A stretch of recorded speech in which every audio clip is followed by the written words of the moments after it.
What's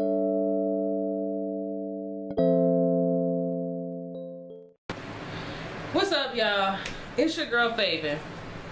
Okay, so I'm here to just update y'all on my life. This is not how I wanted to make the video originally. I wanted to kind of take you guys back into my history and how things came to be, and kind of give you like an idea of what has happened in my life so you understand what's going on now. But get your popcorn, get your drink, get in a comfy position, because I'm about to lay it all out right here. This is my so-called life. What's happening now? Okay, y'all, so first off, my name is Faven. I know I changed it. Maybe I shouldn't have changed it. I'm kind of going back and forth with that in my mind. I'm gonna be honest. I don't know if I should keep it the same, if I should just go back to MonikatheDiva. I just felt that MonikatheDiva did not represent who I have changed into, because I'm definitely not a diva by any means. But at the time when I created that name, I was. So y'all let me know. You want me to change it back? Should I keep it the same? I don't really know. I still haven't got my business cards for my freelance makeup. So if I'm gonna change it, now would be the time to tell me. Okay, so this is difficult. The things I'm getting ready to tell y'all, it ain't easy. My life is difficult, and I'm getting ready to let you know how. So got a little sippy poo. I'm grown. Everybody do it. Okay, it's Friday. I just got off work. It's my weekend. Don't hate on me. So anyway, let's get into it. Where shall I start? Oh boy.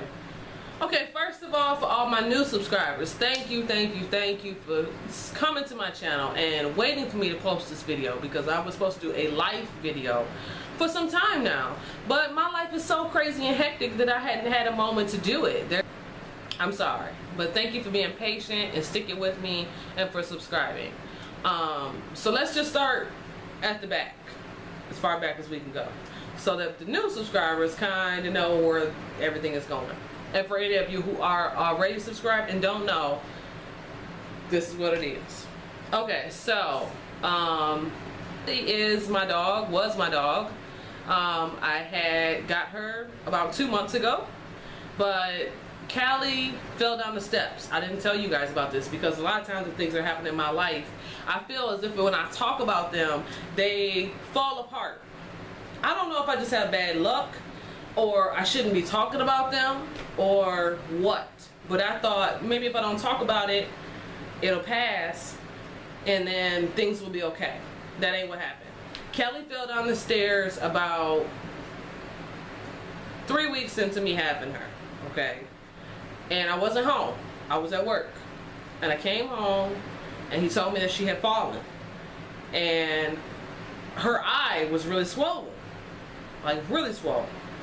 And so I said, okay, well, she fell and she hit her eye. It's gonna be swollen. So I took her to the vet, and the vet looked at her and told me that she wanted to give her a steroid, that she had a really bad tumble. There was a lot of blood behind the socket of the eye. Because the eye at this point was bulging out. She was having trouble closing her eye. So she said there's a lot of blood back there. I'm not sure where the optic nerve is, if it's still attached. If it's still attached, she can still see.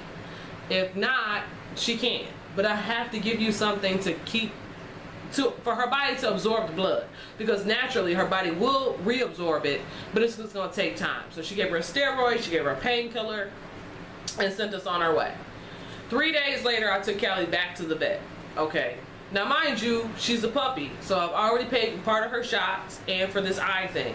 I think I'm about at $225, maybe $300 roughly, around in there. Back in 3 days, and they said, okay, the swelling's gone down. Some of the blood has absorbed, but we still can't see clearly behind the eye. So I'm like, okay, whatever. I'm taking her back home. They're like, bring her back in a week. I said, no, I'm not gonna do that. I'm gonna bring her back when she needs to get her second shot, or her third shot, whatever shot we were on, for her puppy shots, because they have to go in consecutive order. And they told me that if I miss a shot, because you only have so many days before she has to get the next one, and if I miss it, they gotta start all over again. Hell no, that wasn't about to happen. So I said, I'll see you when she's gotta get her next shot, because although her eye is messed up, she's no longer in pain. We can tell that down. We know that she's getting better every day, and if I bring her back in here for her shot and her eye is totally absorbed the blood, the swelling's gone down, she can close it, she can see, then give her the shot. If not, we'll take different approach. So that's what I did. I brought her back in, the swelling had gone down, the eye had totally absorbed the blood, she got the shot. Okay, I left town. You guys know I left town last Friday, and I came back in town this Monday of this week. I came back, and I drove all the way to Tennessee to visit family. The trip was bittersweet. It was really nice because it was peaceful and it was far away from all the things that are happening here that I'm trying to tell you about, but it was also sad because they were sick. And there's nothing that I could do, absolutely nothing. So I came back. The day before I came back, the night when I was packing up my stuff in my bag, I got a phone call. And I did. Callie had fallen down the stairs again. Now you might be saying, wait a minute, how did that happen? That's crazy. But Callie only weighed about 4.5 to 4.75 pounds. And her little booty was fast. She'd be you know, she'd be out of there. I would tell her, slow down. So when I walk up the stairs, I have seen her follow other people up the stairs, and she don't even follow them. As they're walking, she's running right past. And I would say, Callie, stop, because we know she has fallen. When I walk up the stairs with her, she would walk step by step by step with me. So I know she knows better. Just like I knew how she knew how to pee on the puppy pad, but she would never do it. So when I got the phone call, I knew, okay, I'm not there. So she's running at full speed down them steps. I saw her come to the bottom of the stairwell before, and at the bottom of my stairs there is like a hardwood floor. Okay, and then there is a bathroom directly across it. And I say, for people that are human size, well, people that are human size, for humans, it's probably 3 footsteps ahead of you is the restroom.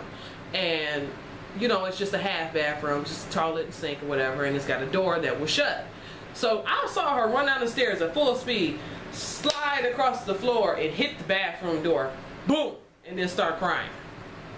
You know how fast your ass gotta be running? Because these steps don't just go straight down. These steps go down, hit, you know, a landing, and then turn and go down some more. So you're tripping. You know what I'm saying? So I had put a rug down there. That still didn't stop it. I ended up changing the position of the rug, so instead of it facing, you know, like this, it faced the long way now. Instead of it just being short in front of the steps, I turned it, so now it was long, and it covered almost the entire floor area that was hardwood. No, she just landed on that rug and the rug slid. I tried everything. I tried to block the stairwell off so she couldn't come up or down the steps. But the banister I have has holes in it. You know what I mean? It's not a solid wall that goes up the stairs. It's a banister. You can stick your leg through one of the holes, you know what I mean? And then, so it's like the top part you hold on to, the little bars, right? And then the bottom part. And then each end connects to the stairwell itself. So there's this huge gap that's about 3 inches high all the way up the stairs. So when I put the puppy gate up, she went around it, climbed up the actual steps, snuggled underneath the bar, and ran up the steps. I don't know what to do. I put cardboard on the actual sections that go all the way up. You know what she did? Kicked it and came through. So I tried. I wasn't home. It's nothing I could have done to prevent it. When I got home, she was not moving. Now, when the thing happened to her eye, she wasn't eating, she was only drinking, and she was peeing a lot in her puppy cage. And all she wanted to do was lay around. She didn't even want me to hold her, because she kind of did, but when I would pick her up, she would yelp. At this point, when I came home, she wasn't even yelping. She wasn't moving, she wasn't eating, she wasn't drinking. She was just laying there. So I said, okay, it's Monday afternoon, the vet is closed, I'm gonna take her Tuesday.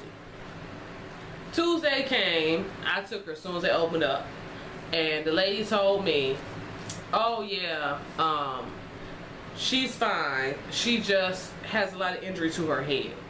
So whatever happened, she has bruising here on her ears, and here on her neck, and here on the back of her head. And I'm like, I don't know how the hell that happened, because the only thing I can think of is that she felt the same way she did the last time. The stairs ain't moved, only she did, you know. So I told the woman how the house is set up and all that there, and I said, well, you know, she's very small and she runs at high speeds. She could have took a really forceful impact, and then her neck and all that there took, you know, a beating just from the pure pressure. She said, no, that don't make sense. I don't know, people. She told me, the doctor said, well, I think she has a blood clotting disorder, which will mean that when she has any type of damage or trauma, what would happen to me or you or any other dog, it wouldn't cause us no problems. But when it would happen to her, it would be 10 or 12 times worse. So I said, okay, maybe that's the case. But then they gave her an IV, and she didn't bleed out from the IV because they said she was dehydrated. They wanted to get her fluids back in. But at this point, they're asking me for $357 so they can do the testing to check her blood, so she can stay overnight and they can watch her. And I didn't have $357. Now, mind you, I've already paid for another shot right before I left town. And she had a shot 2 days later than the day I took her in. She still had an appointment for her last puppy shot, which was going to be another $67. So I said, I don't have $357. I gave them what I had. And they told me give her some amoxicillin. They had given her another steroid. I guess that one was for the pain. I don't know. And told me to give her chicken broth and things like that so she would eat. Well, this is Tuesday. She came home Tuesday. She didn't want to eat. Wednesday, I noticed she ate a little bit. So then Wednesday night before I left to work, I gave her some more food. But I mixed the hard food in with the soft food. Okay. And she was eating it. Before I left for work, she was eating it. Okay. And she swallowed it. She was fine. And she started barking Wednesday night too. So I said, oh yeah, she's really feeling good. She's wagging her tail. She's taking a couple of steps. Now before she was stepping, but she was kind of like falling down a little bit. Well, now that was happening less often. And I said, okay, I'll see you in the morning, baby. Gave her a kiss, gave her a little medicine, and then I left. I got a call before I could come home Thursday morning saying she's not moving. So when I do get home, I left work early. She was hard as a brick in that cage. Solid as a rock. Rigor mortis had already set in. So obviously she died like an hour or two after I even left. I don't know how, unless she was eating that food and choked on it. But then there's the thing that she didn't go boo-boo for a couple of days. And I thought that was all due to the fact that Sunday night, Monday night, Tuesday night, she didn't eat. Where's she gonna boo-boo? She peed a lot, you know. I don't know, people. I don't know. It could be anything, but it didn't happen. So all I could do is move forward. I called the vet because I took King there, and King died. You guys know he died. And if you don't know, because you're a new subscriber, that's one of the first videos I actually have up on my channel was of King. So go check that out. He was only 4 years old in human years when he died. And they said he had cancer. I came home to this same house one day, and he was blind. He could not walk. You know, he couldn't stand up or anything. And I took him in. They said he has full-blown cancer. He got to be put down. Or either you're going to spend thousands of dollars to keep him in the state that he's in right now. I don't know if I'm cursed, the house cursed. I don't know what it is. But this year, I can't keep nothing in my hands. It just keeps slipping out. So, I don't know. That's what happened with that. So, to update y'all, this year, if you haven't checked, go watch my other videos, because if you go back and look, you'll know which ones are personal videos, which ones are makeup videos. But so far this year, I was supposed to get married on July 16th, which is why I left town. Okay? So that I could be away from that. But leaving town really didn't do anything. It helped me to be around family, which was very helpful. But it didn't change my emotional feeling. But that slipped right out of the palm of my hand. I mean, everything was set to go, and then boom, it just blew up. Then I had this thing with Callie come, and I thought maybe getting a dog would make me feel better, and it did. And then that blew the fuck up. Excuse my French. And now I'm about to tell you about the last thing that didn't happen. Actually, no, we're gonna cut to the side. We're gonna talk about that a little bit later. We're gonna talk about some new shit. Okay. So, at the time, for the last 3 years, the whole time that I've been in this relationship, okay, with this person that it didn't work out with the wedding or whatever, I had a friend, okay, and this friend we're gonna call person A. So person A and I were getting along really, really good. Everything was great. And I'm telling y'all this only for one reason, not to tell y'all my business, but because I want to know what you think should have happened, or what you think you would have done had you been me. Okay. So person A and I were getting along really good, seeing each other every week, talking on the phone every day, you know, best pals, all right? And I was really enjoying it. And then person A got into a relationship, you know, a romantical relationship. And that was fine. But all of a sudden, as soon as the romantical relationship transpired, no more phone calls every day. No more seeing each other once a week. It just stopped.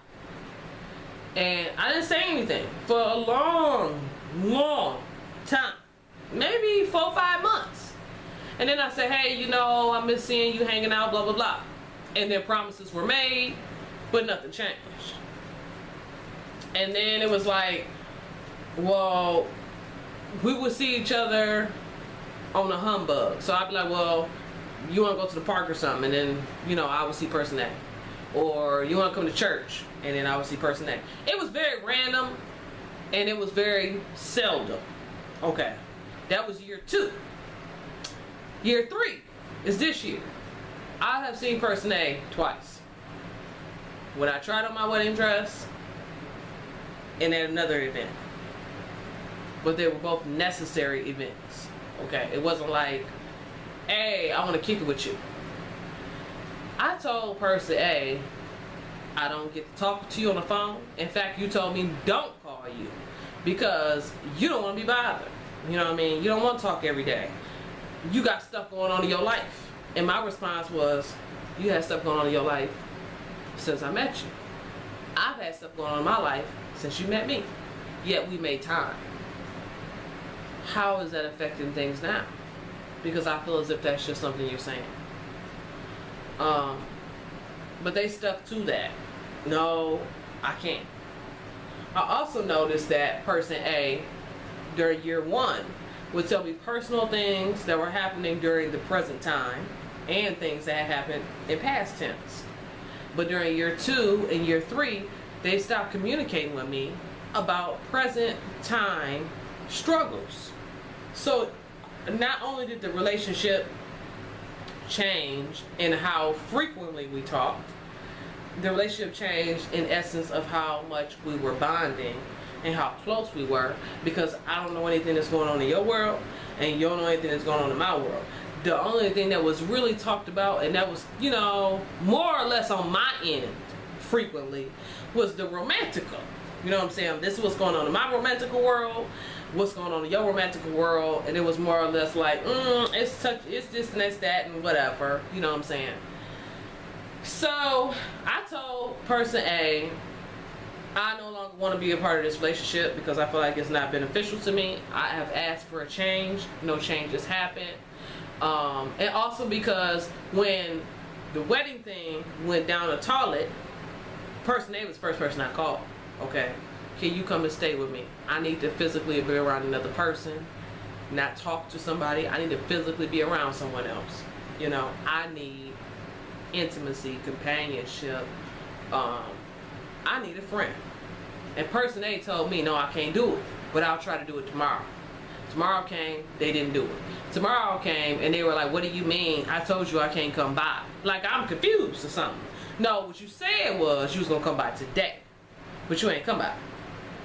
Now, I'm asking you, can you give me a reason why? Because I really need you. And person A was like, because I said I can't, I don't have to explain myself. Okay, now you starting to piss me the fuck off. Because I've been in your life, I've been there, I've been doing what I need to do, it's been an exchange until all of a sudden one thing changed, the romantical. But when my romantical changed, we didn't change. Your romantical changed and we changed it. And now, just recently, I got an answer. And I said what I just told y'all. I don't know if I want to be in this relationship anymore. I don't feel like it's beneficial. I don't think it's positive, and I don't think it's growing. And person A was like, well, I understand I'm supposed to be there for you, but I try to be there for you over the phone, and I can't come in person because that's disrupting my household, and I'm not going to disrupt my household for you. And I said, okay, well, I didn't know that a few hours was disrupting your household or your romantical, because that's what we're referring to, okay? And I said, after the romantical, before the romantical, I was there. And if you cherish and grow this relationship, I'll be there after or during, whatever happens. But if you don't, you won't have a leg to stand on if the romantical is done. Because then you can't go down that road and don't think you're going to treat me like this now and then turn around and be like, hey, the romantical is over, I need you, and I'm supposed to be there. It's either you there now and then all the way through, or you just walk away. But then I also decided I'm gonna walk away at whatever, you know, altogether, just because that person told me, like, well, I feel like I disagree. I'll tell you what they said. They said, I feel like I disagree because I would never tell you to choose your romantical and put me above that. Okay, well, I'm not necessarily saying to do that. I'm saying handle your business, but you forgetting about me altogether. You just shove me to the side like I'm always gonna be there. You take me for granted, and I'm not that one. I'm not, because I refuse to be walked all over in my new life. You understand where I'm coming from? You feel me? Okay, so I decided to end it all together because of one reason. I don't feel as if I can trust person A, because after they hurt me from not being there for me, I have washed away all the times you said you don't want to talk to me. In fact, I had stopped calling. I had stopped coming by. I had really stopped asking us to hang out. But I needed for you to be there for me. And you couldn't even do that last thing. I can't let that go. I let everything else go. I can't let that go. And since I can't let that go at first, then I thought when I got the explanation and I asked, why did you do what you did? I thought it was going to be a good reason. And that I could accept it and forgive. But the reason, in my eyes, is not good. I don't think that's a reason at all. So now I can't even forget about it. I can't move on. And now since I can't move on, we have a trust problem. How can you be close friends with somebody who you don't even trust? Because when they tell you something, they do a whole nother thing. I'm going to call you, didn't call. We going to hang out, didn't hang out. Let's go here, didn't go there. I'm going to be there for you, wasn't there for me. You know what I'm saying? So y'all tell me, was I wrong to not continue the relationship with person A? Or was I right to walk away? Because I felt as if your morals and views no longer are in alignment with mine. Not that everything you believe should be the same, but there are some concrete things that you got to be on the same page about in order for you to mesh well with another person. And I feel as if at this point we have reached a point where you're going to the left and I'm going to the right, and it is what it is. And I don't wish you any bad, but I don't want to be hurting myself to please you. Because I said, what's the point of us being around each other, or not being around each other? What's the point of us being a part of each other's lives just for the simple fact to say, that person's my friend? Knowing you ain't seen them in the last 3 months, talked to them in the last 2 months, you know what I'm saying? You don't even know the last thing that happened in their world. You don't know nothing about them. Why? Okay, y'all let me know. Anyway, last and final point. My mom. Okay, so my mom has had mental health all of my life. That's really why I changed my name. That's really what's changed me as a person. It wasn't just these little things. Yeah, that was some stuff that helped me to grow, but it's really my mom that has really forced me into being this new person that I am. And I want other people out there watching these videos to know that if you're in my position, you can ask me questions. There are places to go. There are people who have experienced it. So So my mom has had mental health my whole entire life, since before I was even born. And I can't even like really concretely tell you what she is. I can tell you what the last doctor diagnosed her as, and that's what we're going to go off of. And she is a paranoid schizophrenic. No, this is not genetic. We'll get into why in a different video, but it's not genetic. So recently, which is rather odd, but not in a way, it's kind of ironic, my mother has fallen ill. It's been 11 years since anything has happened to her mentally, and now she's ill. And thank God she didn't try to harm herself this time. It just happened where she wandered away from her apartment complex and sat at a bus stop for several hours. And I was at home. I had just literally got off the phone with her apartment complex, because this is assisted living and there are people there who work with her, and one of the women there called me and we were trying to arrange for her mental health worker to come out and visit, because everyone comes to her home to make it more convenient, especially since she doesn't drive. Side note, why am I not crying about Callie or person A or the wedding or my mom? Because it's a lot. And I don't really think that it has registered fully. So, you know, and thank God for a little sippy sip. I did cry. I'm just not crying at the moment on the camera, which I really thought that I was going to. So that's why. Probably because I'm still in freaking shock. Anyway. Oh, and mind you, person A, Callie, and my mom all happened this week. And I'm getting ready to break down. So my mom, the people always come out to her home and help her, so she don't have to drive anywhere or be burdened or whatever. And the guy was gonna come the next day. So I got off the phone with her, I put my phone down, and I got a knock at the door. I mean, as soon as I hung up that phone. And I said, I wonder who's at my house, because no one ever comes over here. I mean, my friends are welcome to come, but I just know normally nobody comes by. Especially since it's the middle of the day and people know I work third shift. I mean, all y'all know, you know what I'm saying? I'm asleep. But I happen to be up because I'm dealing with my mother. And I answered the door. It was our city police. And there was a guy at the door and a paddy wagon. And now I'm nervous because I ain't never dealt with the police, not one day in my life, okay? Only time I have ever seen the police when somebody dialed 911. And it ain't on me, okay? So I'm like, what is going on? Now I'm concerned. I said, yes, sir, can I help you? I thought maybe he had the wrong house. And he said, you know, is this your mom? He gave me her name. I said, yes.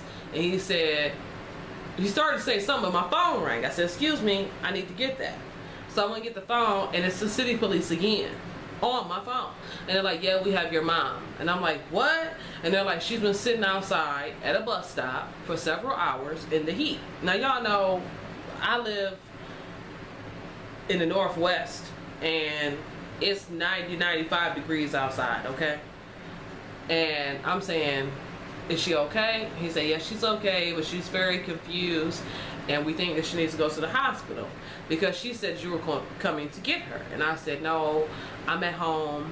My mom knows my cell phone number. She could have called me to come and get her. And the guy said, well, she don't have no purse, she don't got no phone, she don't got nothing. You know, I said, does she have a walker? Because my mother walks with a walker because she has several back surgeries. And they only gave her the walker to build up her strength. It's just, you know, she's been lazy, ain't doing the workouts, and continues to walk with the walker. So I said, does she have that? Because if not, she can only walk so far. And he said, nope, she ain't got the walker. I knew right then, mental health. Because when your mental health takes over, your physical no longer bothers you. Now, on a normal day, my mom could probably walk 50 to 75 paces, and then her back would be killing her. She wouldn't be able to stand up straight anymore. She would have to sit down. And her back would be so badly hurting her that she would perspire in her forehead. So I know it's 95 degrees and she didn't walk that far from her apartment complex without her walker. She couldn't even get off the elevator without it. You know what I'm saying? So I said, okay, well, could you take her to the hospital and I'll meet you there? And so they put me on the phone with the same social worker I had just got off the phone with. And she said, yes, I'm here with your mom. It's okay. I got her. I said, okay, tell me what hospital you're gonna call and I'll just drive out there. Okay, this is where I'm taking her. So I drove to the hospital and I waited. And I waited and I waited and I waited. And that's the picture. If you follow me on Facebook on my page, which I will link right somewhere. Where we at? Somewhere up in here. I took a picture and I said, this is what it looks like when you take care of family. Okay, now y'all, it's like 3 o'clock in the afternoon and I called my job right away because I work nights. I don't know if I'm gonna make it in. My mom got rushed to the hospital, blah blah blah. When you go to the ER in our city, you there about 3-4 hours. I don't know about y'all, but I was like, I might make it, but if something go wrong, I ain't gonna be there. So I called them or whatever. And I got there, and I guess they had put her in as like underneath some type of security measure because I didn't even know she was in the hospital. The lady at the front desk knew I was waiting, but she said it didn't even come up on the system because they registered her in, you know, underneath a certain security level because she's a danger to herself and to others because, you know, she came in under psych. So I had to go get my boss to unlock the page to take me to show me where she was at. And she was in the ER just a couple rooms down that whole time. So when y'all see the picture posted at 11 o'clock at night, I think it was between 9 and 11. I just had found her. I waited all that damn time. Yeah. Okay. Already irritated, right? You know what I'm saying? Like, it's hot. I've been pacing back and forth outside. I'm irritated in the mud. I get back there and I know my mom is tripping. I talked to the lady at the hospital and she's like, oh, I've seen this before. She has a viral infection. Now my mom went to the hospital a week before for the same thing. She was sitting outside, whatever, the cops didn't come, but somebody had found her. And I went over to visit her at her apartment and she didn't answer the door. So then I had the cops call and I said she's missing. They called the hospitals, they found her. You know what I mean? And it was the same thing. They were like, oh, she has a viral infection. It made her confused. Okay, this time they were like, she has a yeast infection. It's making her confused. No, the hell it ain't. I know my mama, she tripping. You know what I'm saying? You need to do something because I can't take her back home and then this happened a week later. It just happened a week before. I can't keep going through this. So I told the lady, I said, okay, let me ask a few questions while you're in there watching and then you can take it from there. And that's what I did. And then she came out that room and she said, no, she's totally psychotic. I know exactly what you're talking about. I'm sorry I didn't believe you. Blah, blah, blah. So then I was supposed to have power of attorney. My lawyer messed it up. He gave me power of attorney of estate. So when she asked me could I sign my mom in, it was like yes. I handed her my paperwork. She was like, it's the wrong paperwork. You don't have it. And I was tripping. I was like, what do you mean? I ended up calling the lawyer right there. He apologized. It's just a mess.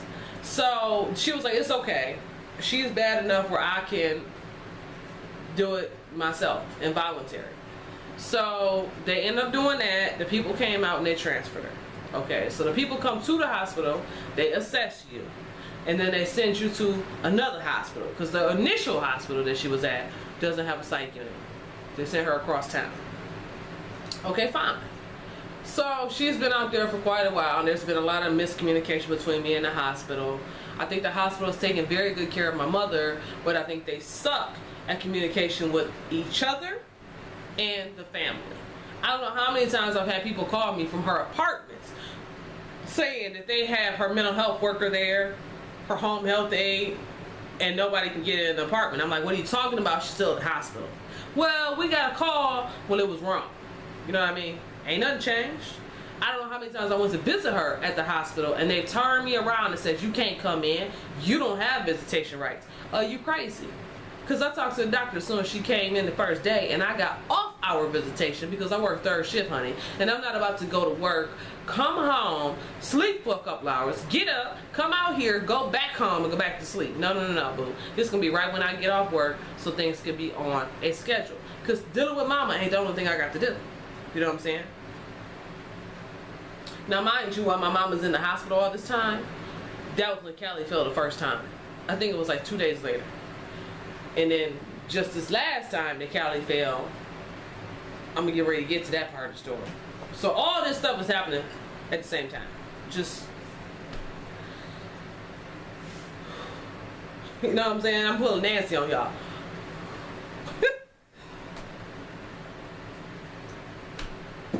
Alright, so I hope y'all still watching. I know this is a whole lot, but this is my week. This is what happened basically this week. So I don't like how they deal with family. Well, in this week alone, I left town, I came back, and when I left, I went to see her. They would not let me see her. They said the visitation starts at 8 a.m., even for off-hour visitation. And I told them I was leaving town, I wouldn't be able to see her for quite some time. The last time I saw her was a week ago. So if I don't see her until I come back, it'll be about 14 days in between. Do you think that's healthy for the patient? Knowing that they know how much her mood elevates when she sees me. They know how much she talks about me. And that's one of the good things that me and her have going. Because not every time that she gets sick am I on the inside with her, so to speak. Am I her person that she trusts? There are other times where she thinks that I have harmed her, that I'm an alien, that I have a disease. You know what I mean? So the fact that she trusts me right now is huge. Move out the way, let me do what I need to do so y'all have a great week with her and I have a good trip. But that's not what was happening. So they're like, you need to come back, blah blah blah. I'm like, fine, I'll just see her when I get back in town. I get back in town on Monday. On Wednesday morning, because remember Tuesday was the Callie thing. On Wednesday morning I get a phone call and a man is telling me I'm still at work, and he's telling me, yes, I want to let you know that I work hand in hand with your mom, and she is not taking her medications orally, and that she assaulted a patient, you know. And I'm like, that's not like my mom. Normally if she is going to assault anybody, it is a person she has history with, that's a family member, and all she's doing is going back to a certain memory that was bad, truthfully, but twisting it up in her mind and making it something new. For her to strike someone that she doesn't know, because normally with strangers, she don't know you, she don't trust you, she not talking to you, she don't want you to touch them, she gets all like this, like, stay away from me, you know what I mean? But with us, she's real open, and then all of a sudden you say something, and then she's like, wait, that's that lie that so-and-so told you, I can't believe you believe in that, and then she flips out. So for her to do this with somebody that she don't know and she don't trust, I just was like, wow, that's odd. That's totally unlike her. Okay, well, I found out what was happening because I went to visit her today. But this is Wednesday morning. Okay, so he said, I just want to make you aware, but it's okay, we gonna work with her. Then today I called the same guy. I just hit redial. And I said, I just want to let you know that I just got off of work. I have some time and I want to come and visit my mom. And he said, well, I don't think that's a good idea. And I said, why? He said, she attacked another person. And I'm like, what? You know what I mean? And he's like, we're transporting her to the state hospital. So that's where we are. So as soon as I came back in town, it was like bam, bam, bam, bam, bam. You know, and I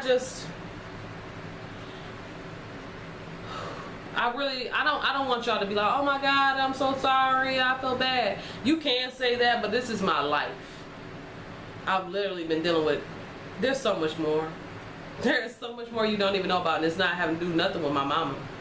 I mean, yes, she got her stuff that I want to share with y'all, but it's plenty of other people and things that are significant that was just downright wrong. And this is just my life. My life is hectic. And people will look in on the outside and they'll tell me like, you do too much, you're just a busy person, you're just a busybody. No, I'm not. I literally do what I have to do. What is essential and necessary, and it is hell and it is a lot. But I don't let it bog me down the way it used to. I used to be depressed and sad and feel like God was doing this to spite me. And yeah, he might be trying to make me stronger, but he's really making me weaker. And nobody's in my corner because my family, you know, like my dad and my brother and, you know, my immediate family is not doing what I want them to do. But now, today, I was texting somebody, because nobody really knows what you're going through until you tell them. And they think that it was just a dog thing, just like y'all think it was just a dog thing, but it wasn't. And when I told them what I told you, they were like, wow. And I start school next month. And when I start school next month, I'm only taking 2 classes. But I'll be working 8 hours a night from 9 to 6 a.m. And then from 8 to 12:30 and 8 to 1:30, just depending on the day, I'll be in school. And then I gotta do this thing with my mama, because even the psychiatrist at the hospital was telling me, oh, she's getting transported today. But in my recommendation, you need to forget about trying to fix the power of attorney and just take full guardianship. You need to talk to the psychiatrist that's there and see how she's improving, if at all, and try to get guardianship. Because even if you don't get it while she's in the hospital, at some point you are going to need to do that for your mother. And I think you know that. And I was like, yeah, I do. It's like, I'll have to do that too. Oh, and let's not even mention the fact that I want to be a mom and I want to be a wife. I mean, right? I did want to get married. That hasn't changed. I don't know when now. I'm a little bit like, you know, a couple things have to work itself out. And I don't know how many kids I want to have, you know, after going through this stuff with my moms and all. But I still want it. So, you know, I just want to say thank you for who you are watching this video, because y'all are really more to me than you really know.